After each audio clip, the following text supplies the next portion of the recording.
In this video, we're going to focus on what is MFA or multi-factor authentication for cloud-based accounts, specifically Office 365 accounts.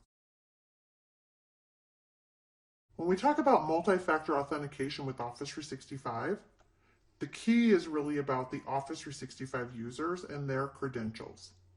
So as an Office 365 user, we're really talking about cloud-based security to protect everything that that user has in data and access points from their Office 365 account. So it's all about the login credentials and how somebody verifies and authenticates whether or not they have access to their Office 365 environment.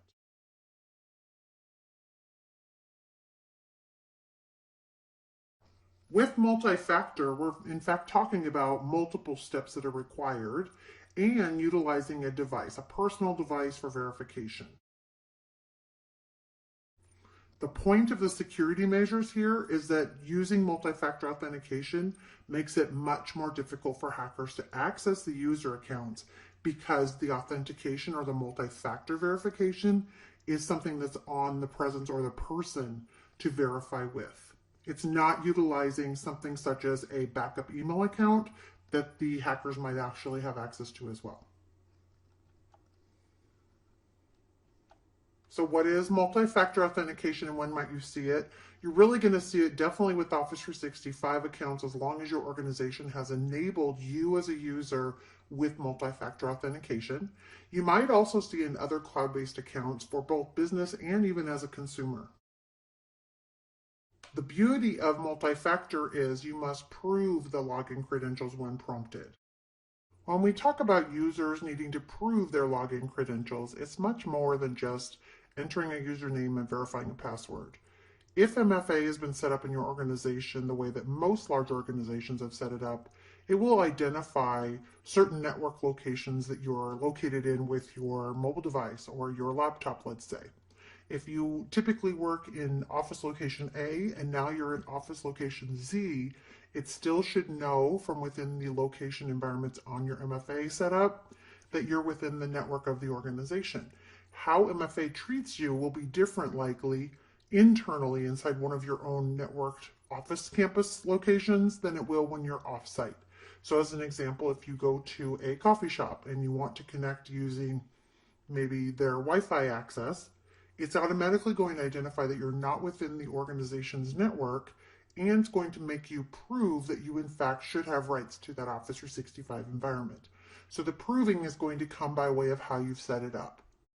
When we talk about how it's been set up, you likely have tied that to a personal device such as a mobile device, or you've said that when this instance arises, I want you to either use the authentication account and I'm going to say yes or no from my mobile device, or maybe you've said I want to be called or I want to receive a particular type of text. You've set it up ahead of time with a registered device, and that's how you'll prove at that given time that you are the user who should have rights to Office 365. And as I just described, the verification is authenticated through a different device. This makes it much more challenging for a hacker to actually take over your account because that verification process is from something that's on your person. So of course, with everything in the cloud, Office 365 in particular, security is top of mind everywhere and should be. When we talk about your accounts not being as protected, we're usually referencing things like the typical way that your accounts were set up before multi-factor authentication. And that is with hackers having access to your past user passwords, or they've maybe somehow gotten access to other accounts with your passwords. They're relying on password changes that make users more vulnerable, not using multi-factor authentication, but using a backup source maybe to verify your password and getting into some social media accounts or different accounts you have where they can make you more vulnerable. And then they also assume that users are using a logic change or some type of algorithm where they just are using a numerical system and slightly modifying their current passwords. And that makes it very easy for them to figure out once they have the root of the password. Also, that users are typically going to keep track of their passwords in some way. They're writing them down on a piece of paper, on a sticky note, even potentially digitally saving those. But if they have access to your account, they'll likely have access to your passwords as well. Now, if we compare that with how your cloud accounts can be much more protected using multi-factor authentication, we're talking about a whole additional layer of protection. Again, the users have to prove their login credentials, which means they have to have the device on them at that given time. And the device they're going to verify and prove with has already been registered within the system. It's not an easy thing to replicate. It has to come directly to that particular device.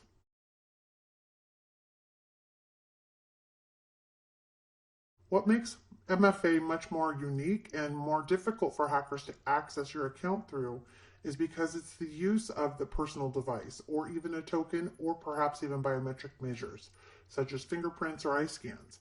So you can see that that would not be as easy for a hacker to access as it would be if it was just the typical password reset or some of those other items we talked about. And as has been discussed a few times, you need to understand the typical verification process is going to come to a personal device on a cell phone that's been registered. That is likely not going to be in the hands of a hacker. Now you've watched this lesson and hopefully have a better understanding of what multi-factor authentication is with Office 365. To get ahead of the curve and have a better understanding, you should watch other lessons that talk about why multi-factor authentication is critical for all end users to not only understand but to employ. And then watch how you as an end user can manage your multi-factor security settings once your Office 365 administrator has enabled that for you as a user. Thanks for joining me in this video, and I hope to see you in the other videos as well.